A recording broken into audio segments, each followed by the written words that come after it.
Hola, mi nombre es Carlos Armijos, soy maestrante de la Maestría de Derechos Humanos, Género de Interculturalidad de la Universidad UTE, y el día de hoy voy a hacer un análisis de una sentencia emitida por la Corte Constitucional el día 13 de octubre del 2021 referente a la jurisdicción y legitimidad de las autoridades indígenas. El tema central de la sentencia es que la Corte Constitucional rechaza las demandas de acción extraordinaria de protección contra decisiones de la justicia indígena, presentadas en contra de las resoluciones emitidas por la Corporación de Gobiernos y Comunidades del Cantón Otavalo, Cordesco, por no tener autoridad para ejercer jurisdicción indígena y por carecer en consecuencia del objeto. Ahora bien, en la parte de antecedentes y hecho, al ser un análisis bastante breve, pues haré un recuento nada más de lo sucedido y pues posteriormente se entrará en un análisis ya profundo acerca de las normas constitucionales y sobre todo los principios de derecho establecidos en el mismo. Lo que sucede en este caso es que Cordeco. Vamos a iniciar con los antecedentes y hecho de forma breve para entender cómo surgió este inconveniente, qué sucedió a lo largo del proceso y por qué se antepone la acción de protección, donde hay que entender que hay dos partes, tanto de la Corporación de Gobiernos y Comunidades del Cantón Cordesco y por otro lado, pues el presidente o representante legal y gerente de la empresa UNASEM, José Antonio Correa Vázquez, quien se constituía como una empresa llamada Cementos El Valle desde el año 1974. Para resumir esta controversia, lo que sucede es que Cordesco argumenta que pues, la empresa UNASEM no cumple con un aspecto importante de la ley, que es que bajo su jurisdicción tiene que tratar de contratar o tiene que conseguir que personas dentro de esta comunidad o de esta ciudad formen parte de la empresa, es decir, que fomente el trabajo productivo en la misma, y pues ellos sentían que no lo estaba cumpliendo. Ante esto, el representante legal de Cordesco, llamado el señor Pedro Burga Peralta, busca crear una reunión entre estas dos partes, con el objetivo de conseguir pues este particular interés.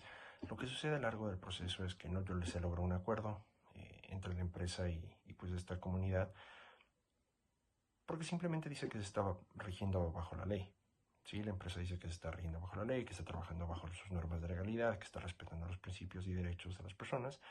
Entonces, que por ende, pues no existe ningún fundamento para lograr este acuerdo, y tampoco va a permitir que se antepongan este tipo de requerimientos cuando no es lo propicio. Posteriormente, el presidente de Cordesco anuncia que no se ha logrado un acuerdo y que inclusive el gerente de la empresa UNASEM ha creado un rumor donde ha dicho que se ha entregado $50,000.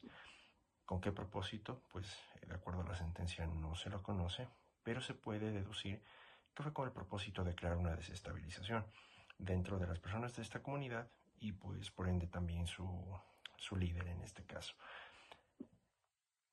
Con esta, quizás con estos antecedentes podemos entender pues que empezó a existir una controversia, y según el señor Pedro Burga, pues el presidente de UNASEM, al momento de crear este rumor, pues está incurriendo en un delito. ¿En qué tipo de delito?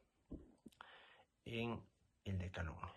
Es decir, al crear desestabilización a través de un argumento que, de acuerdo a la persona encargada de Cordesco, pues se entregó un dinero que no se sabe su destino, pues pidió que se crea una audiencia, pidió que se juzgue a la persona encargada de la empresa UNASEM, y por ende pues se logra una sentencia. La sentencia no era más que se le juzgue por calumnia, que se prive de la libertad y que inclusive sea castigado bajo lo que estipula la justicia indígena, que en este caso pues es la ortiga con cabresto y agua fría. Esa es la parte importante. Obviamente, al conocer pues esta audiencia, ya que no estuvo presente el presidente de la empresa UNASEM, lo que busca hacer es pedir una acción extraordinaria de protección. ¿Por qué? Porque sus derechos se ven vulnerados. En primer lugar, ¿por qué?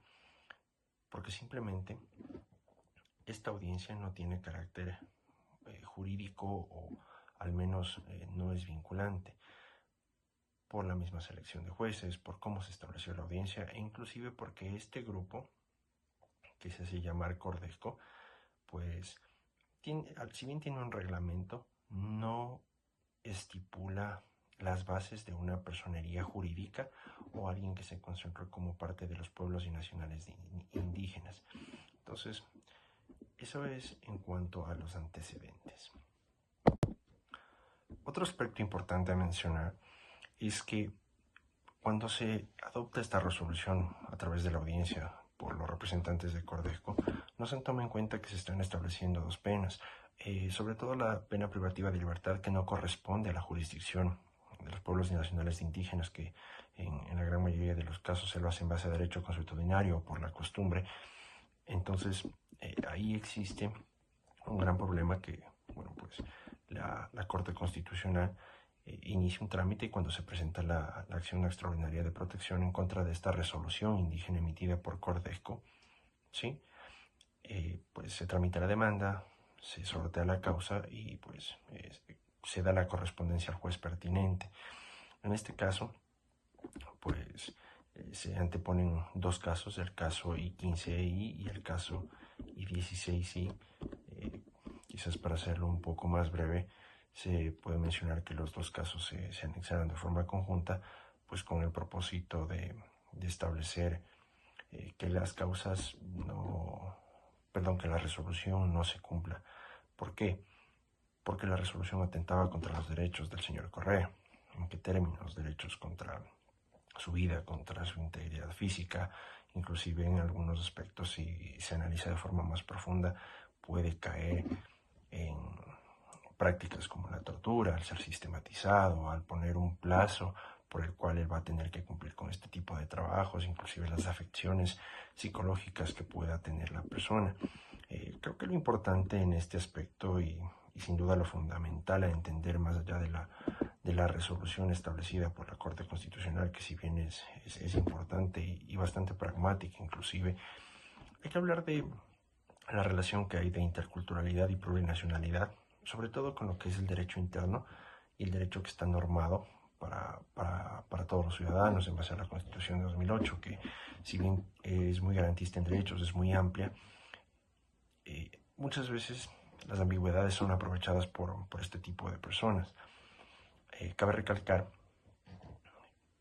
que mientras no se cumplan los requisitos para una personería jurídica o para ser considerado como un pueblo y nacionalidad indígena, no se puede aplicar el derecho de justicia indígena. Y eso hay que tenerlo muy claro. ¿Por qué? Porque inclusive pueden recaer en violaciones constitucionales. Y también cabe recalcar que el hecho de que los pueblos nacionales de indígenas tengan la capacidad y la facultad de ejercer su propia justicia, no quiere decir que puedan pasar sobre derechos establecidos en instrumentos internacionales de derechos humanos, ni mucho menos sobre la Constitución nacional. Eso hay que dejarlo bastante claro. Y si nosotros queremos ser un poco más incisivos y ser más críticos en cuanto a este caso en particular, pues el momento en que fue juzgado por extorsión esta persona e inclusive se dictó sentencia a favor del señor Correa y en perjuicio del presidente de Codeco, pues podemos entender que simplemente la intención de esta persona fue extorsionar, es decir, buscar un beneficio económico a través de la justicia, es decir, aprovecharse quizás de la visibilización y la disponibilidad y la facultad que tienen los pueblos indígenas para crear una resolución que beneficiaba sus intereses, más no la búsqueda de una persistente justicia. Creo que eso es lo más importante mencionar. Hay que dejar muy claro que esta sentencia está abierta a varias interpretaciones, pero lógicamente desde el punto de vista constitucional, pues la autodeterminación y la justicia indígena no implican que se pueda pasar sobre la Constitución, ni mucho menos tomar elementos de la justicia ordinaria y de la justicia indígena para hacer convenir una sentencia a favor de alguna persona, pues que sus intereses van más allá de simplemente una obtención de justicia o de que simplemente se juzguen los delitos que se deben de juzgar. En este aspecto inclusive hay elementos de derecho penal que están basados ahí, cómo se probó la extorsión, e inclusive darnos cuenta que muchas veces no se sigue el debido proceso. Esto no sucede únicamente en la justicia ordinaria, sucede en la justicia indígena. siquiera sucede únicamente en este país, puede suceder a nivel regional, internacional. Y este problema no se suscita únicamente por temas normativos, es decir, no se basa porque existen vacíos legales o cuestiones similares, es por cómo las personas buscan aprovecharse, quizás de esos vacíos o ambigüedades, para afectar a una persona y beneficiarse a ellos o viceversa.